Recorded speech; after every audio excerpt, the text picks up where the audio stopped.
Shalom, shalom la famille, j'espère que vous allez bien. Je me permets de vous revenir parce que ce qui se passe chez nous est grave. Nous avons un fils qui a disparu. Je ne veux pas me permettre de faire la morale de cet homme parce que je suis moi-même un être humain et j'ai mes imperfections. Je ne me permettrai certainement pas de l'atteindre à ce niveau parce que chacun fait de sa vie ce qu'il veut. Et chacun a ses convictions et sa perception de la vie qui lui est propre. Donc moi-même en tant qu'individu, ayant moi-même mes perceptions, mes sentiments, mes expériences et ma manière de faire qui n'est pas toujours compréhensible de tout le monde, je ne me permettrai certainement pas de porter un jugement sur les siens. Mais il y a une chose, l'injustice dans la nation, c'est comme laisser rentrer l'injustice dans une nation, c'est laisser mourir toute une nation. Beaucoup de nations avant nous se sont faites en construisant leur pays, en sachant créer de manière exacte les raisons pour lesquelles ils voulaient que leur pays soit unique. Ils écrivaient leurs histoires à travers des expériences qu'ils vivaient. Ils poussaient, ils repoussaient les limites. Aujourd'hui, c'est à nous de le faire.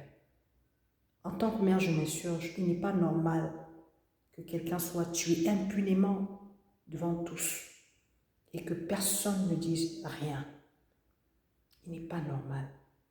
Il n'est pas normal que quelqu'un se lève, aille chercher quelqu'un devant des autorités locales, que rien n'ait été fait pour sauver sa vie et que nous taisions.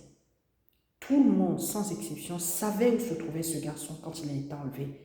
Personne de nous n'a rien dit, par peur de mourir. Aujourd'hui, nous avons atteint un summum. Nous avons atteint un niveau où nous ne sommes plus dans un état de droit. Parce que dans un état de droit, ça ne se serait pas passé ainsi. Ce garçon serait peut-être encore en vie.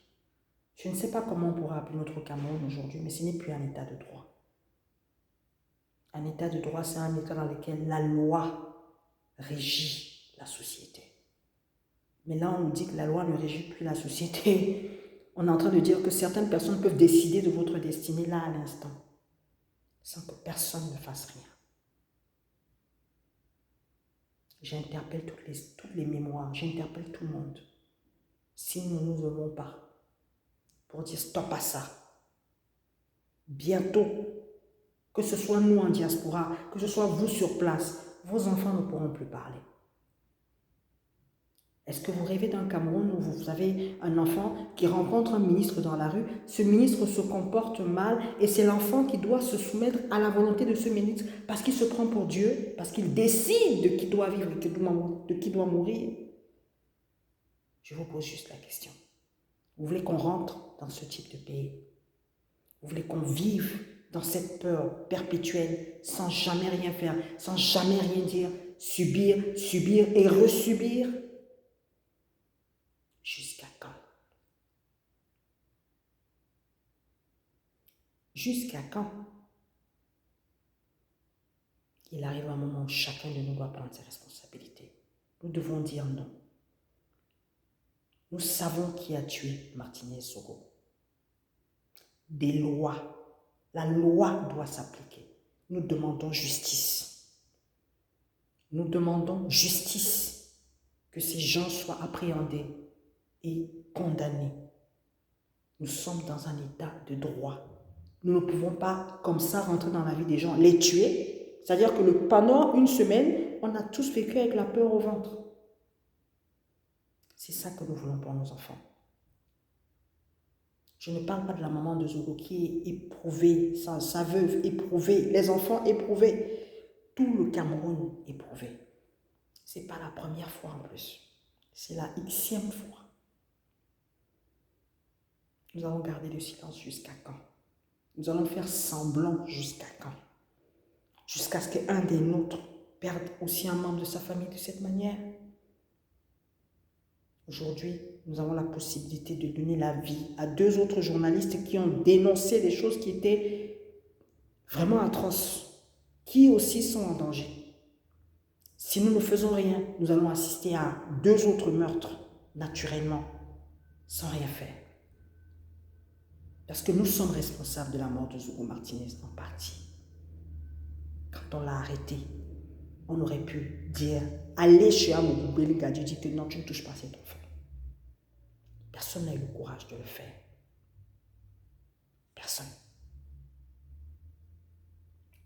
Martinez Zogo est mort de la manière la plus lâche qui soit. Et là maintenant, il y en a 2 autres. Paul Tchouta et un autre qui sont en sursis, qui sont recherchés. Et qui risquent de subir la même chose. Parce que certaines personnes ont décidé que parce qu'ils avaient des titres, ils ont le droit de nous tuer, de nous exterminer, parce qu'on a dit des choses embarrassantes sur elles. Dans toutes les démocraties, on dit des choses embarrassantes. Ce n'est pas pour autant qu'on tue les gens. Ce n'est pas pour autant. La question c'est, sommes-nous toujours en état de droit ou sommes-nous simplement devenir un état sans foi ni loi? Posons-nous tous la question. Mais surtout, à qui la faute? Jusqu'à quand allons-nous continuer à laisser les nôtres mourir sans rien dire? Aujourd'hui, nous avons un danger, celui de la guerre avec les États. Nous avons déjà la guerre de nos eaux. Ça a commencé aussi comme ça. On n'a rien dit. On est à 30 000 morts. Et nous sommes toujours responsables de ça. Là, c'est avec les États que ça va commencer.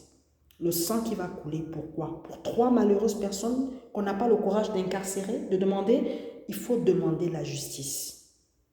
Il faut qu'on demande la justice. Pour le bien de notre pays, nous devons demander que justice soit faite.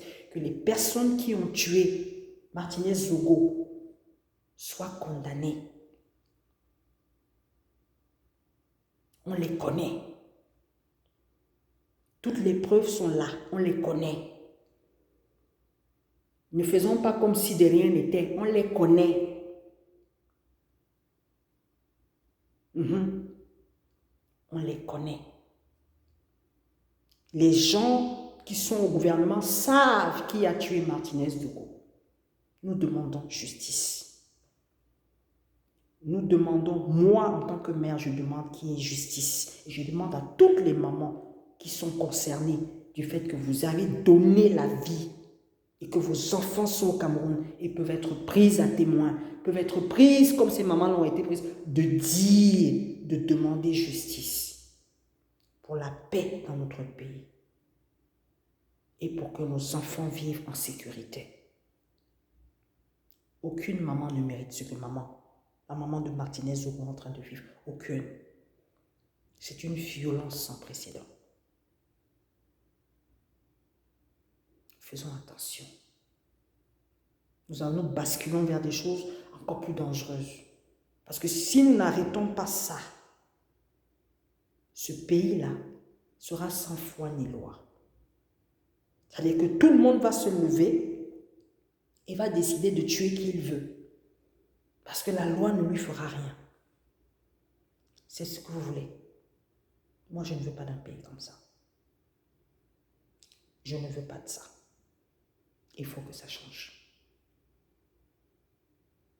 Il faut que ça change. Donc moi, en tant que maman, je m'insurge. Je veux que la justice soit faite. Que ceux qui ont tué payent. Ministre ou pas, on s'en fout. Vous payez. Trop, c'est trop. On ne joue pas avec la vie des citoyens comme ça. On ne joue pas avec la vie des citoyens. C'est une vie que vous avez supprimée. Et ce n'était pas la seule. Vous prenez déjà de très bonnes habitudes à supprimer les gens juste parce qu'on vous a dit quelque chose d'embarrassant sur vous. Ça y est, vous tuez. C'est normal. Il faut tuer. Trop, c'est trop. Je dis non. Je dis non et il faut que ça s'arrête. Il faut que ça s'arrête. Enough is enough. Trop, c'est trop. Non. Nous voulons que justice soit faite. Que ceux qui ont tué payent. Je n'ai pas dit d'aller ramasser les... Je parle des commanditaires avant d'aller ramasser les assassins. Être ministre ne donne pas le droit de tuer. Être ministre ne donne pas le droit de tuer. Je dis non. Quand on est ministre, on travaille pour le peuple. On défend les intérêts du peuple. On ne défend pas ses propres intérêts. Je suis désolée. Justice doit être faite. Que ceux qui ont tué payent. Justice doit être faite. Que Dieu vous bénisse.